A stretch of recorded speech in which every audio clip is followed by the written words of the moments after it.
The first teaser trailer for Lee Cronin's The Mummy dropped, and it is really creepy, so I definitely wanted to talk about it. Not to be mistaken with the Brendan Fraser The Mummy that's gonna come sometime. I know they announced that recently. This is a very different tone, a very different vibe. This definitely 100% leans into the horror. So there are a lot of filmmaking techniques at play here that really make this such a compelling horror trailer, so let's dig into them. The first technique I want to talk about here is the sound design. So we're going to go through it kind of play by play and really see what makes this sound design work. So the first sound you hear in this teaser trailer is this high-pitched kind of screeching sound. Take a listen.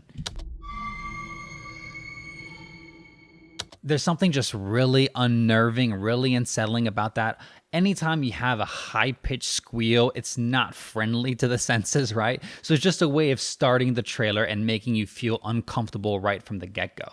Then underneath that kind of squeal screeching sound, you have this constant kind of drone sound effect. It's like a low, like, whoa. Take a listen, you can hear it over the graphics at the beginning. And just having this base layer sound consistently throughout the beginning of this trailer keeps the tension going. It's more unnerving than just silence. Then this constant drone is broken by these quick spikes of jarring sound effects, the most prominent of which is this camera flash. Take a listen to that sound.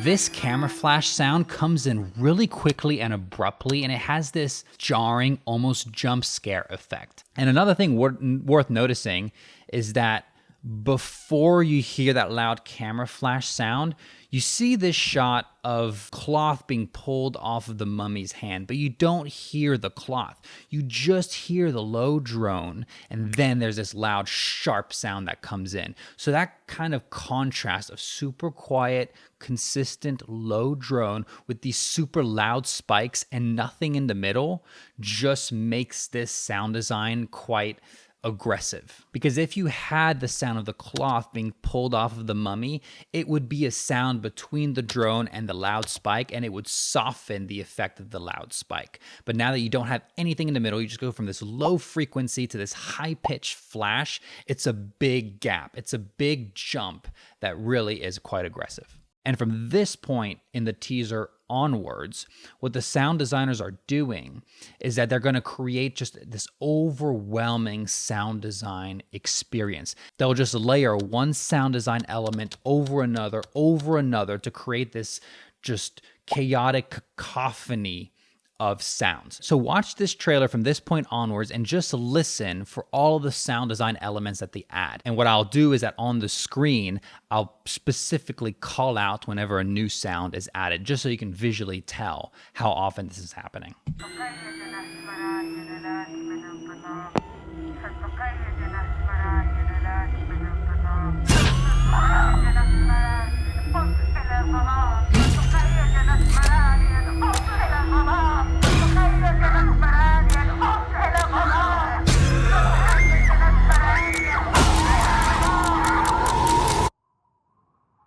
And then it stops completely.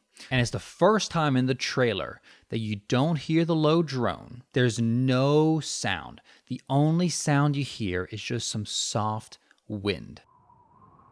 You hear this soft little wind under this shot of what I presume to be Katie and most likely her father. And it's this very heartbreaking shot because it seems to be a very nice photo, right? A photo of a moment where Katie was happy, where Katie was just a regular girl. And the fact that there's no sound design other than just soft wind under this, it's just that sound design is emblematic of a quiet time before the horror. So the very quiet sound design here just kind of reinforces that, and to me makes this moment, makes this shot even more eerie, because it's like, this horrible thing has happened to this seemingly lovely family. Then you have this title card, What Happened to Katie? And then that silence that you hear under that title is completely broken by this loud camera flash. Once again, just a camera flash just piercing through the silence, jolting you. And then you have this creepy shot of the beetle, the scarab, coming out of the mummy's mouth. I have a theory that what the sound design is kind of telling us is that this camera flash is what causes the awakening of the mummy, which is why I think this camera flash sound is so prominent throughout the trailer. And then over the shot where she opens her eyes and takes a breath, you have this very strange sound design here.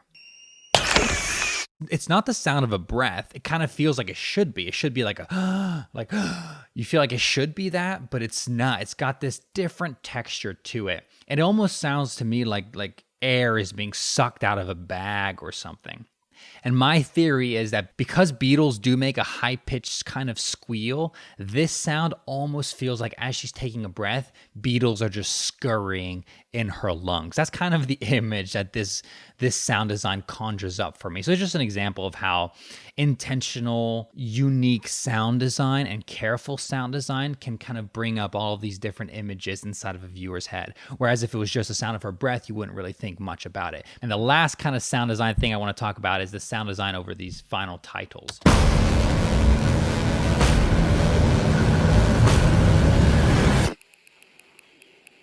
This very loud, aggressive boom sound accompanies the title of The Mummy, Lee Cronin's The Mummy. That kind of feels like, just like an evil force rising, just creates this fear for this creature. So this sound design overall is just really dense, and there's a lot of sound design elements that kind of come together in this to kind of create this really unpleasant, really gnarly, really spooky horror feeling.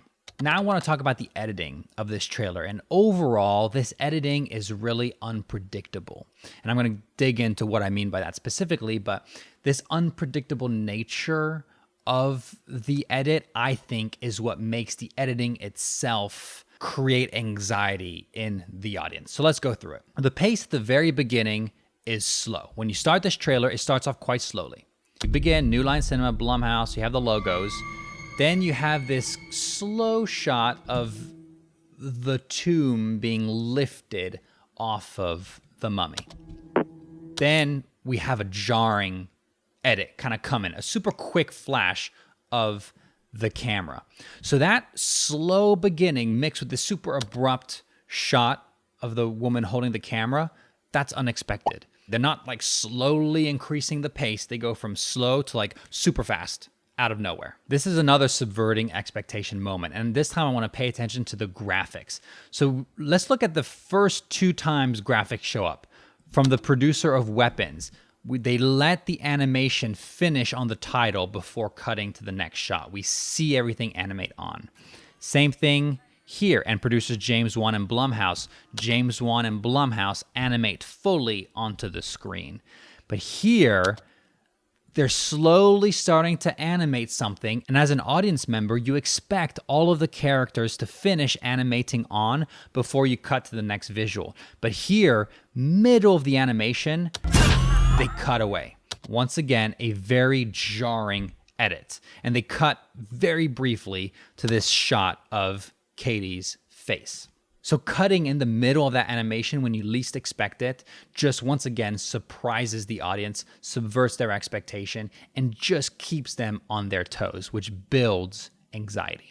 So from this point forward, the editing really picks up in pace and becomes really chaotic, the same way the sound design became very overwhelming. And to illustrate how exactly they created this chaotic editing, I've taken this section of the teaser trailer and I've diced it up based on each cut that they have. So here you can see all of the shots that comprise this sequence. And I've gone through each shot and counted how many frames each shot is up for, meaning how long each shot is. And as you can see, these numbers are a little bit all over the place. So there's a bit of a randomness to the timing of each of these shots, and that's what makes this sequence feel really chaotic. And now after all of this chaos, we have this just very still, lingering shot of Katie and her father. The editing pace slows back down drastically, and this slower pace gives room and allows the audience to reflect and take in the final question of the trailer, which is, what happened to Katie? And this question, along with the slower pace, makes you lean in as an audience. It makes you curious. It makes you wonder what happened to Katie. And more importantly, it makes you excited to see the movie to find out. So what's great about this teaser trailer is it's exactly what a teaser is meant to be. It's meant to pique your curiosity without giving away too much. And it reminds me a lot of John Carpenter's The Thing.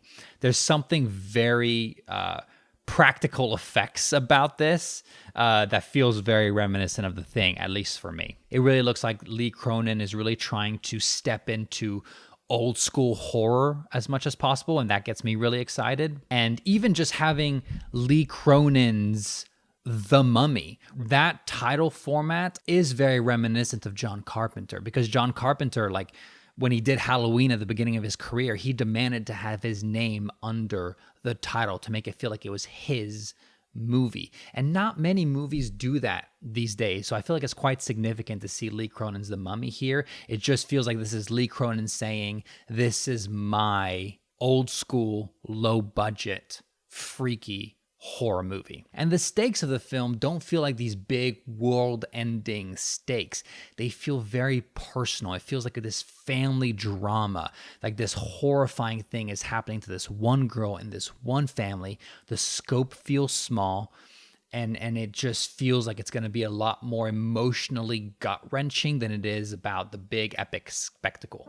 Those were my thoughts on Lee Cronin's The Mummy. I mean, I'm very excited by this teaser. What did you think of the teaser? If there's anything I missed in this breakdown, by all means, let me know in the comments. I would love to hear from you. And thank you so much for watching. And as always, I'll see you in the next video.